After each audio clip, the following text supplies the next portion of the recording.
अपन पढ़ रहे थे मेंडल के वंशागति के सिद्धांतों के बारे में। और मेंडल के वंशागति के तीनों सिद्धांत हैं, उनकी चर्चा अपन ने पिछली क्लास में कर ली थी।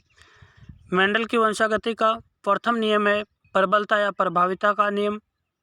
दूसरा नियम है पृथक्करण या स्वतंत्र अपव्यय का नियम, पृथक्करण या विसंयोजन का नियम। और तीसरा नियम है स्वतंत्र अपव्यय का नियम। अब आज अपन देखेंगे कि पशुओं के विकास के लिए मेंडल के नियमों की क्या उपयोगिता है। तो पशुओं में उन्नत नस्ल और नवीन नस्ल प्राप्त करने के लिए मेंडल के नियमों की उपयोगिता बहुत ही महत्वपूर्ण होती है। यानी मेंडल के नियमों के आधार पर अपन पशु की नई या उन्नत नस्ल पैदा कर सकते हैं और उसके लिए अपने को कौन कौन सी टर्मिनोलॉजी या कौन कौन से तरीके अपनाने हैं। तो सबसे पहले अपन बात करते हैं अंतः प्रजनन या इनब्रीडिंग की। यानी 5 पीढ़ी तक के संबंधित पशुओं में परस्पर क्रॉस करवाना अंतः प्रजनन कहलाता है। यानी ऐसे नर और मादा पशु जो 5 पीढ़ी तक आपस में संबंधित हो, ऐसे पशुओं में पारस्परिक सहवास कराने की क्रिया को इनब्रीडिंग कहते हैं। ये इनब्रीडिंग है वो भी आपके कई प्रकार की होती है, लाइन ब्रीडिंग, क्लोज ब्रीडिंग। लेकिन आपको केवल इनब्रीडिंग में इतना ध्यान रखना है कि ऐसे नर और मादा पशु जो आपस में 5 पीढ़ी तक संबंधित हो और ऐसे पशुओं में सहवास या क्रॉस को अंतः प्रजनन कहते हैं। अंतः प्रजनन द्वारा कई फायदे उठाए जा सकते हैं। सबसे पहला फायदा है मनचाही समान गुणों की संतान पैदा की जा सकती है, प्राय गुणवत्ता बढ़ाई जा सकती है। यानी उनकी जो जनन क्षमता बढ़ाई जा सकती है। पशुओं में छुपे हुए घातक कारकों का पता लगाकर पशुओं की छँटनी की जा सकती है।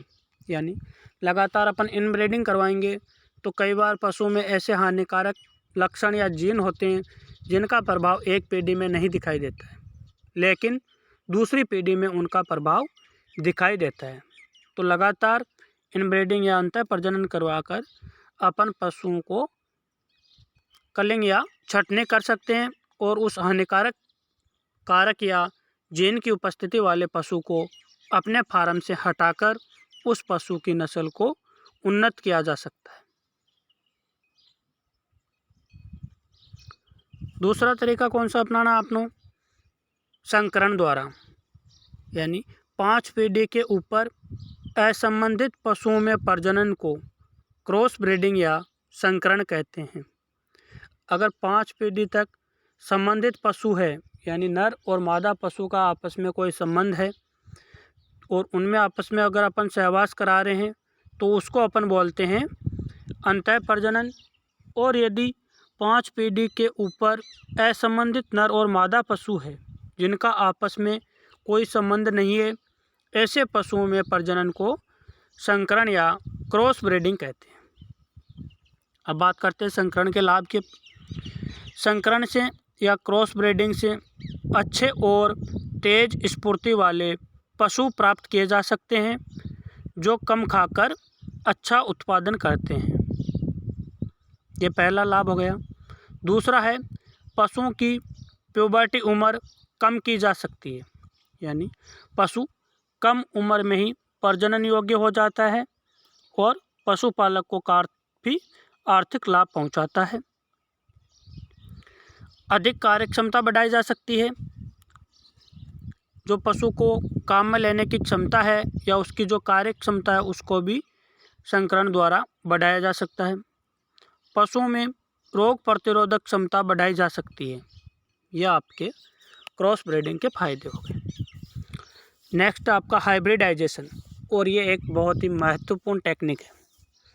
इसमें क्या होता है कि 2 अलग अलग जाति के नर और मादा पशुओं में पारस्परिक सहवास कराकर एक तीसरी नई जाति पैदा की जाती है और इस प्रकार के क्रॉस को हाइब्रिडाइजेशन कहते हैं। यानी 2 अलग अलग जाति के नर और मादा पशुओं में पारस्परिक सहवास कराकर नई जाति या नस्ल पैदा करना हाइब्रिडाइजेशन कहलाता है। जैसे गधा और घोड़ी का सहवास कराएंगे तो खच्चर पैदा होगा, लेकिन गधी और घोड़े का क्रॉस करवाएंगे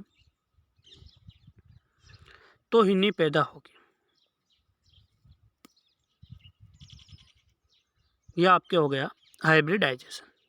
अब बात करते हैं अपन कि मेंडल के अप्रभाविता के अपवाद। अपन ने बताया था कि एक लक्षण प्रभावी होता है और एक अप्रभावी होता है। तो अप्रभाविता के अपवाद कौन कौन से हैं? अपूर्ण प्रभाविता, सहप्रभाविता और अति प्रभाविता। ये मेंडल के अप्रभाविता के अपवाद हैं। अब बात करते हैं अपन मेंडल के स्वतंत्र अपव्ययन के नियम के अपवाद के बारे में कि ऐसा कौन सा नियम है जो मेंडल के स्वतंत्र अपव्ययन के नियम की पालना नहीं करता या उसका अपवाद है। तो वो है आपके सहलगनता या लिंकेज। और ये सहलगनता या लिंकेज है जो आउट क्रॉसिंग का उदाहरण है। यानी जब F1 संतति का क्रॉस समयुग्मजी प्रभावी जनक के साथ करवाया जाता है तो उसे आउट क्रॉस कहते हैं। और ये आपके सामने क्रॉस यहाँ पे है, यानी समयुग्मजी नर और मादा में क्रॉस करवाया तो संकर संतति पैदा हुई कैपिटल टी स्मॉल टी। अगर इसका क्रॉस अपन समयुग्मजी प्रभावी जनक कैपिटल टी के साथ करवाते हैं तो इससे अपने को संतति पैदा होती है। 2 तो शुद्ध लंबे पौधे प्राप्त होंगे और 2 संकर लंबे पौधे प्राप्त होंगे। तो इसका अपन फिनोटाइप देखेंगे तो फिनोटाइप होगा 100% लंबे पौधे और इसका जीनोटाइप होगा 1:1, यानी आधे पौधे शुद्ध लंबे होंगे और आधे पौधे संकर लंबे होंगे। ये है जो मेंडल के स्वतंत्र अपव्ययन के नियम का अपवाद है।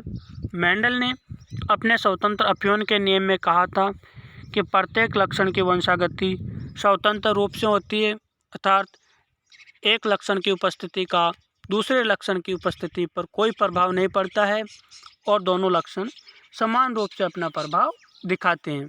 लेकिन ये मेंडल के स्वतंत्र अपव्ययन के नियम का अपवाद है, वह है आपके सहलगनता या लिंकेज। तो इससे आगे का है जो अपन बाद में बात करेंगे। ये जो मेंडल के सफल होने के कारण है, मटर के विपर्यासी लक्षण है, वंशागति के नियम है, इन नियमों के बारे में, मेंडल के सफल होने के कारकों के बारे में और मटर के पौधे में पाए जाने वाले 7 जोड़ी विपर्यासी लक्षणों के बारे में आपको जानकारी होना अत्यंत आवश्यक है।